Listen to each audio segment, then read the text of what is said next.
Nous sommes sur le salon de la 25e heure du livre 2019 au Quinconce des Jacobins et nous faisons donc l'interview de Lorraine Le Tournel-Lalou pour son livre HS 7244, c'est édité chez Belfond. Bonjour.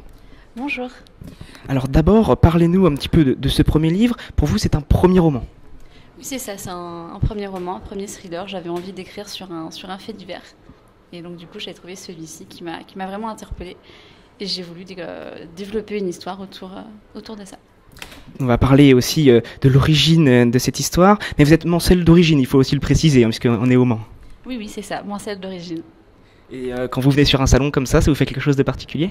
Et c'est mon premier salon en plus, donc il y a vraiment quelque chose de très particulier. Je suis très contente de faire mon premier salon et que ce soit au Mans surtout. Parce que là, donc, on est au mois d'octobre. Ce premier livre, il est sorti quand ? Le 27 juin. D'accord, donc c'est tout récent. Il y a des premiers retours. Oui, j'ai de très bons premiers retours. Je suis contente des retours des lecteurs que je peux avoir.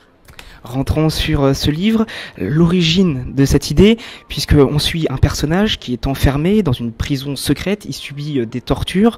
Racontez-nous un peu d'où est venue cette idée. Eh bien, j'ai lu un article sur les réseaux sociaux qui dénonçait les tracts qui étaient organisés en Tchétchénie.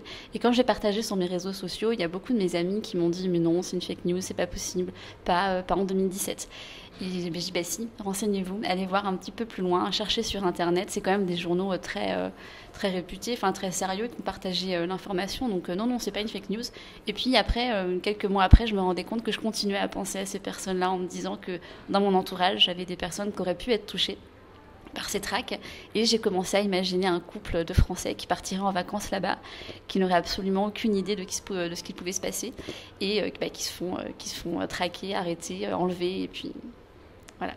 Parce que dans cet endroit, il se passe des choses très tragiques. C'est un endroit qui brise complètement un homme. Ah bah oui, complètement. Là, il y a une déshumanisation qui est mise en place. C'est terrible, mais malheureusement, j'ai pas inventé grand-chose, quoi. Je me suis appuyée sur des témoignages et j'ai vraiment pas inventé grand-chose. C'est un livre assez dur quand il faut se préparer, en fait, quand on lit ce livre, à lire certaines horreurs et certaines choses tragiques. Il faut être accroché. Oui, après, je suis totalement consciente que c'est pas un tout public. D'ailleurs, dans les retours, les lecteurs disent souvent « âme sensible, s'abstenir ». Mais d'un autre côté, j'ai envie de dire « oui, âme sensible, s'abstenir », mais je parle tellement d'un fait réel, c'est une réalité. Faut pas être dans le déni, c'est pour ça je pense que c'est important de le découvrir. Parce que justement, c'est quand on le sait, parce que vous le dites dès le début, que c'est inspiré de faits réels, quand on se rend compte de ça et qu'on avance dans le livre et qu'on se dit que c'est réel, ça fait peur. Ça nous fait même peur, nous, en tant que lecteurs, on se dit c'est pas possible. Ah oui, je comprends. Mais d'ailleurs, il y a beaucoup de personnes qui ont pensé que j'avais fait une surenchère de violence, que c'était pas possible. Et j'ai eu l'occasion de parler avec une lectrice qui a accueilli des ressortissants tchétchènes. Et je lui ai dit, écoute, dis-moi, est-ce que je suis allée trop loin ? Et elle m'a dit non. Elle m'a dit comparé au reportage au témoignage que j'ai pu avoir de survivants. Non, t'as pas été dans la surenchère. Au contraire, ce que j'ai entendu, des fois, c'était parfois plus dur. Donc oui, c'est dur, mais malheureusement, c'est une réalité. Vous remerciez à la fin votre mari, vos enfants. Est-ce que c'était difficile aussi pour vous d'écrire ça ? D'un point de vue moral, ça a été très très compliqué. C'est vrai que les nuits ont été très mouvementées et j'ai même perdu pas mal de poids. À la fin du livre, il était temps. J'avais vraiment l'impression de souffrir avec eux. Au total, il y a combien de temps de travail ? Alors j'ai commencé à l'écrire au mois de décembre 2017 et je l'ai terminé, c'est pas compliqué à se souvenir, le 3 avril 2018, le jour de l'anniversaire de mon papa. D'accord, oui, donc c'est une date pour vous importante, ce premier roman qui sort sur un jour si particulier. Ah oui, complètement. Ouais, du coup je me dis là pour le coup il n'y a pas de hasard. Revenons sur le livre, je vais vous demander de lire un petit extrait si vous voulez bien. Donc c'est page 159, un extrait que je trouve marquant et que si vous pouvez le lire, donc ça commence à pourquoi. Pourquoi ne pas offrir la délivrance de l'âme quand la souffrance s'immisce de façon incontrôlable dans notre chair, nos veines et notre esprit ? Combien de personnes ont pensé un jour mettre un terme à l'agonie d'un de leurs proches ? Alors j'ai voulu écrire cette phrase puisque...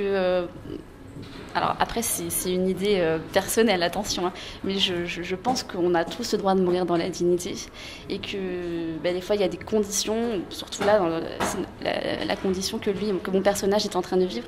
Enfin moi je me dis peut-être qu'à sa place j'aurais envie de me dire mais achevez-moi quoi, arrêtez, on fait pas ça à un animal. voilà, c'est le droit de mourir en dignité. Je voulais faire une petite phrase sur ça parce que pour moi c'est important, surtout quand on voit l'affaire Vincent Ambert qu'il y a pu avoir. On se dit mais les personnes qui étaient opposées à ça, est-ce qu'elles auraient supporté une journée comme ça dans un lit à pas pouvoir bouger, pas pouvoir parler? Après je me mets à leur place aussi, hein, ça reste des parents, une maman, une famille, je juge pas. Je sais pas comment je serais si c'était mes enfants un jour, mais en me mettant du côté du malade, de la victime, je me dis que moi j'aurais envie qu'on arrête tout pour moi, qu'il n'y ait pas d'acharnement. Je voudrais aussi qu'on parle sur la fin du livre. Vous êtes une auteure avec de nombreux doutes. On le voit dans les remerciements. Vous remerciez justement les personnes pour ça.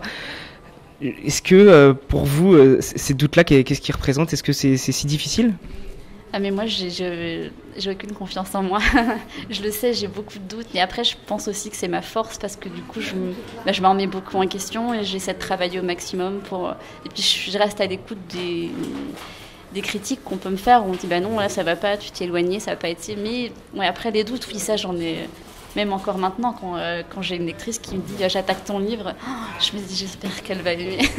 Je suis toujours pleine de doutes, mais ça c'est dans mon tempérament. Mais encore une fois, je pense que c'est ma force. Et pourtant, vous faites partie du club des mordus de lecture, 30 000 abonnés, ça représente du monde. Oui, on est même plus de 36 000 aujourd'hui. Oui, je l'ai créé en 2015 et donc je fais des lives des fois où je parle de mes lectures sur le groupe. Mais c'est pareil, Après, c'est ce que je leur dis, c'est toujours compliqué aussi de parler des livres, mais quand j'ai créé ce groupe-là, je m'en rappelle, j'avais dit à mon mari, tu vois, si on arrive à être une centaine, ce sera bien. Et puis non, si on m'avait dit que 4 ans après, il y aurait 36 000 membres et que moi j'aurais écrit un livre, j'aurais pas cru une seconde. Un premier livre, est-ce qu'il y a un second dans votre tête ou en cours d'écriture? Alors oui, c'est depuis quelques semaines, là, j'ai une histoire qui commence à se mettre en place et à nouveau, ce sera sur des faits réels qui se passent dans un pays étranger où les droits de l'homme sont plus que bafoués. Et donc ça, sur le calendrier, vous êtes en cours d'écriture, on pourra le voir en librairie à partir de quel mois, quel trimestre?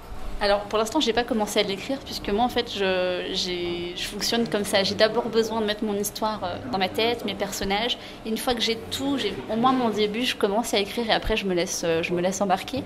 Mais après, faut que mon éditrice me dise oui, faut qu'elle aime. Donc là, je pourrais pas vous répondre, je ne sais pas. C'est vrai qu'il y a tout un travail derrière. Merci beaucoup d'avoir répondu à cette interview. Mais je vous en prie, merci à vous.